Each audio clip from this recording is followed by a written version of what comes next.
සහරන් හෂීම් සහ ජාතික තවහිද් ජමාත් සංවිධානයේ සම්බන්ධ කටයුතු භාරව සිටි නීතිපති දෙපාර්තමේන්තුවේ මාලික් අසීස් සහ අසාත් නවාබී යන නිලධාරීන් එම කටයුතු පැහැර හැරීම නිසා ඔවුන්ට එරෙහිව විනය පියවර ගැනීමට නීතිපතිවරයා නිර්දේශ කර ඇති බව පාස්කු ප්‍රහාරය පිළිබඳ ජනාධිපති කොමිසමේදී අද අනාවරණය වුණා. එම නිර්දේශ රාජ්‍ය සේවා කොමිෂන් සභාව වෙත පසුගිය නොවැම්බර් 27 වෙනිදා යොමු කර ඇතත් මෙතෙක් ඊට පිළිතුරු ලැබී නැතැයි නීතිපති දෙපාර්තමේන්තුව පවසනවා. මේ අතර නීතිපතිවරයාගේ සම්බන්ධීකරණ නිලධාරිනී රජයේ අද නීතිඥ නිශාරා ජයරත්න මෙනවියට හෙට දිනේ එම කොමිසමේ පොලිස් ඒකකයට ප්‍රකාශයක් ලබා දෙන ලෙසද අද නියෝග කෙරුණා. පාස්කු ප්‍රහාරය පිළිබඳව සොයා බලන ජනාධිපති කොමිසමේ සාක්ෂි විමසීම සඳහා ස්කයිප් තාක්ෂණයේ ඔස්සේ අද කැඳවනු ලැබුවේ නීතිපති දෙපාර්තමේන්තුවේ පරිපාලනාංශීය ප්‍රධානී රජයේ අතිරේක සොලිසිටර් ජෙනරාල් ජනාධිපති නීතිඥ සුමති ධර්මවර්ධන මහතායි. ඒ රජයේ අද නීතිඥ මාලික් අසීස් සහ නියෝජ්‍ය සොලිසිටර් ජෙනරාල් අසත් නවාවි යන නිලධාරීන් පසුගිය දෙසැම්බර් 5 වෙනිදා කොමිසම හමුවේ කළ කරුණු අනාවරණයක් සම්බන්ධයෙන් විමසීම සඳහායි. ජාතික ආරක්ෂාවට තර්ජනයක් වනසේ සොහරන් හෂීම් ප්‍රකාශ නිකුත් කර තිබූ බව ත්‍රස්ත මර්දන හා විමර්ශන කොට්ටාශය 2017 වසරේදී නීතිපතිවරයා වෙත දැනුම් දී තිබුණද ඒ සඳහා නිසි උපදෙසක් නොලැබුණු බව ඔවුන් ප්‍රකාශ කර තිබුණා. සාක්ෂි ලබා දෙමින් සුමති ධර්මවර්ධන මහතා සඳහන් කළේ තමන් මීට පෙර පාර්ලිමේන්තු තේරීම්කාරක සභාවේදී ත්‍රස්ත මර්දන හා විමර්ශන කොට්ටාශය 2017 වසරේදී නීතිපති දෙපාර්තමේන්තුව වෙත එවා තිබූ ගොනුව සම්බන්ධයෙන් ප්‍රකාශ ලබා දුන් බවයි. එම පාර්ලිමේන්තු තේරීම්කාරක සභාවේ අවසන් වාර්තාව සම්බන්ධයෙන් පසුගිය පෙබරවාරි 24 වෙනිදා තමන් නීතිපතිවරයාගේ අවධානය යොමු කළ බවත් මාලික් අසීස් සහ අසත් නවාවි යන නිලධාරීන් සම්බන්ධයෙන් මූලික විමර්ශනයක් සිදු කළ යුතු බවට ඊට පසු දින නීතිපතිවරයා වෙත උපදෙස් දුන් බව සාක්ෂිකරු පැවසුවා. ඒ අනුව පසුගිය මාර්තු 13 වෙනි දින ජ්‍යෙෂ්ඨ අතිරේක සොලිසිටර් ජෙනරාල් සරත් ජයමාන්න, ජ්‍යෙෂ්ඨ සොලිසිටර් ජෙනරාල් මායාදුන්න කොරයා සහ අතිරේක සොලිසිටර් ජෙනරාල් සුසන්ත බාලපටබැඳි යන මහතුරුන්ගෙන් සමන්විත විමර්ශන කමිටුවක් ස්ථාපනය කර තිබෙනවා. එහෙත් සරත් ජයමාන්න මහතා ඉන් ඉවත් වීම නිසා අතිරේක සොලිසිටර් ජෙනරාල් ප්‍රියන්ත නාපාන මහතා එම කමිටුවේ ප්‍රධානියා ලෙස පත් කෙරෙනු බව සාක්ෂිකරු සඳහන් කළා. සාක්ෂිකරු එහිදී හෙළි කළේ වෙළුම් දෙකකින් සමන්විත එම විමර්ශන කමිටුවේ අවසන් වාර්තාවෙන් මාලික් අසීස් සහ අසත් නවාවි යන නිලධාරීන්ට විරුද්ධව විනය ක්‍රියාමාර්ග ගැනීමට නිර්දේශ කර තිබූ බවයි. ඒ සඳහා චෝදනා පත්‍රද කෙටුම්පත් කර තිබූ බවද සාක්ෂිකරු සඳහන් කළා. කමිටුවේ අවසන් වාර්තාව අනුව වැඩිදුර ක්‍රියාමාර්ග ගත්තද?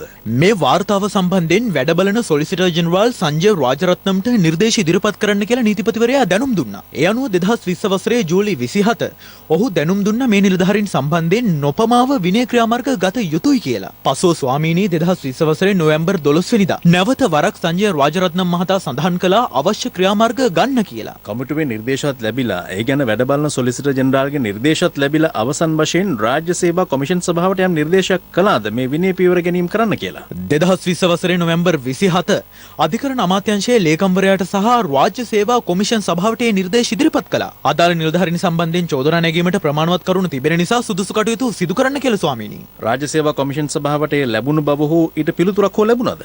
මෙතෙක් එවැනි පිළිතුරක් ලැබුණු බවට පරිපාලනාංශයේ ප්‍රධානියා වන මට දැනුවත් වීමක් නැහැ ස්වාමීනි. මේ කාරණයට මුල් වුණු සහරාන් සම්බන්ධයෙන් ත්‍රස්ත මර්දන හා විමර්ශන කොට්ටාසය 2017 වසරේදී නීතිපතිවරයාගේ උපදෙස්පතා එව ඇති ගොනු බහරව සිටි අංශයේ එවක ප්‍රධාන අධීක්ෂණ නිලධාරියා කවුද? එවක ජ්‍යෙෂ්ඨ අතිරේක සොලිසිටර් ජෙනරාල්වරයෙකු වූ කපිල වෛද්‍යරත්න මහතා ස්වාමීනි. 2017 ජූනි මාසයෙන් පසු නැගෙනහිර පළාත බහරව කටයුතු කළ නීතිපති දෙපාර්තමේන්තුවේ නිලධාරීන් කවුරුන්ද? එවක රජයේ ජ්‍යෙෂ්ඨ අධිනීතිඥ අසත් නවාවි තමයි නැගෙනහිර පළාතට අදාළ කටයුතු සිදු කර තිබෙන්නේ. ඔහුගේ ජ්‍යෙෂ්ඨ අධීක්ෂණ නිලධාරියා වෙලා තියෙන්නේ එවක ජ්‍යෙෂ්ඨ අතිරේක සොලිසිටර් ජෙනරාල් දප්පුලද ලිවේරා මහතා. ඔය නිලධාරීන් සම්බන්ධයෙන් මෙවැනි නිර්දේශ සිදු කරන්න තීරණය වුණේ ඔබ කියන විදිහට පාර්ලිමේන්තු තේරීම්කාරක සභාවේ වාර්තාව අනුවනේ. ඒ කාරක සභාවේ හිටියේ දේශපාලකයන් නේද? ඔවුන් පාර්ලිමේන්තු මන්ත්‍රීවරුන්. දේශපාලකයන් කියා මතයක් දරන්න මම කැමති නැහැ. 2020 ජූලි මේ නිලධාරීන්ට විනය පියවර ගන්න නිර්දේශ ලැබිලා මාස 4කට පස්සේ නොවැම්බර් 27 වෙනකල් මේ නිර්දේශ රාජ්‍ය සේවා කොමිෂන් සභාවට යැව්වේ නැත්තේ ඇයි? හරියටම කිව්වොත් ඔබ මේ කොමිසමේ පොලිස් ඒකකයට ප්‍රකාශයක් දී තිබෙන්නේ නොවැම්බර් 27. එදිනයි මේ වාර්තාව රාජ්‍ය සේවා කොමිෂන් සභාවට යැව්වේ කිව්වොත් හරිනේ? මට ඒකට උත්තර දෙන්න බැහැ. ඒක නීතිපතිවරයා උත්තර දෙන්න ඕනි ප්‍රශ්නයක්. හොඳයි.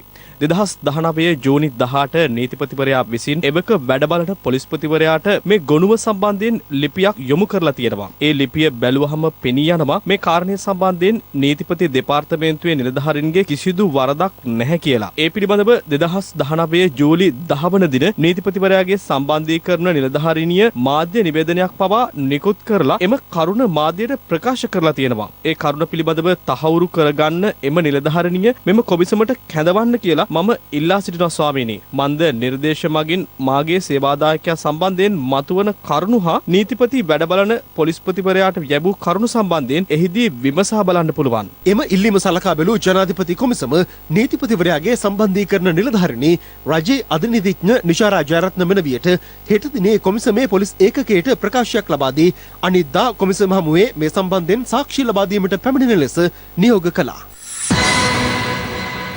දේශීය නිෂ්පාදකයන් දිරිගැන්වීම සඳහා මේඩ් ඉන් ශ්‍රී ලංකා නමින් නව සන්නාමයක් එළිදැක්වීම අද සිදු කෙරෙනවා. ඒ සම්බන්ධයෙන් දැනුවත් කිරීම සඳහා අමාත්‍ය විමල් වීරවංශ මහතාගේ ප්‍රධානත්වයෙන් ප්‍රවෘත්ති සාකච්ඡාවක් පැවැත්වුණා. දේශීය නිෂ්පාදන දිරිගන්වන මේඩ් ඉන් ශ්‍රී ලංකා සන්නාමය එළිදැක්වීම අද සිදුවනවා. මේ මේඩ් ඉන් ශ්‍රී ලංකා කියන සන්නාමය විශේෂයෙන්ම අපේ රටේ දේශීය අමුද්‍රව්‍ය යොදාගෙන 100%ක්ම දේශීය නිෂ්පාදනයක් කියලා සලකන්න පුළුවන්. එකකට මේඩ් ඉන් ශ්‍රී ලංකා කියන සන්නාමය එක වර්ණයකිනුත් සමහර විට 70%ක අගය එකතු කිරීමක් තියෙන නිෂ්පාදනයේට තවත් වෙනත් වර්ණයකිනුත් ඒ වගේම 50% හෝ ඊට අඩු අගය එකතු කිරීමක් තියෙන නිෂ්පාදනයකට තවත් වර්ණයකිනුත් මේ මේඩ් ඉන් ශ්‍රී ලංකා කියන සන්නාමය ලබා දෙන්න අපි බලාපොරොත්තු වෙනවා.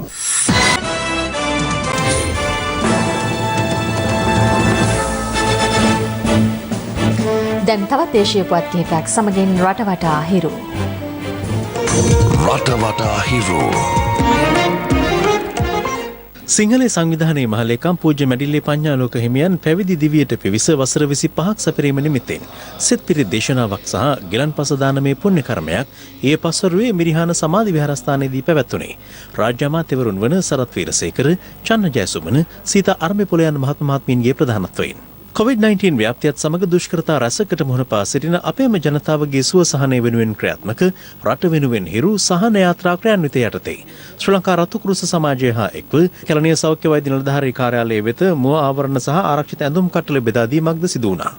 දින 180 සම්පූර්ණ කළ සියලුම ආදේශක සෞඛ්‍ය සේවකයින් වහා ස්ථිර කිරීම ඇතුළු ඉල්ලීම් 5ක් මුල් කරගනිමින් ඒකාබද්ධ සෞඛ්‍ය සේවක සංගමය අද ක්‍රියාත්මක කළ පාගමනක් හේතුවෙන් කොළඹ පුරහල අවට මාර්ගවල දැඩි රථවාහන තදබදයක් ඇති වුණා. පසුව ඔවුන් සෞඛ්‍ය අමාත්‍යාංශයට පිවිසීමට ගත් උත්සාහය පොලිසිය වැළැක්වීම හේතුවෙන් සෞඛ්‍ය සේවකයින් පුරහල අවට මාර්ගය අවහිර කරමින් විරෝධතාවය නියැලුණේ මෙලෙසින්.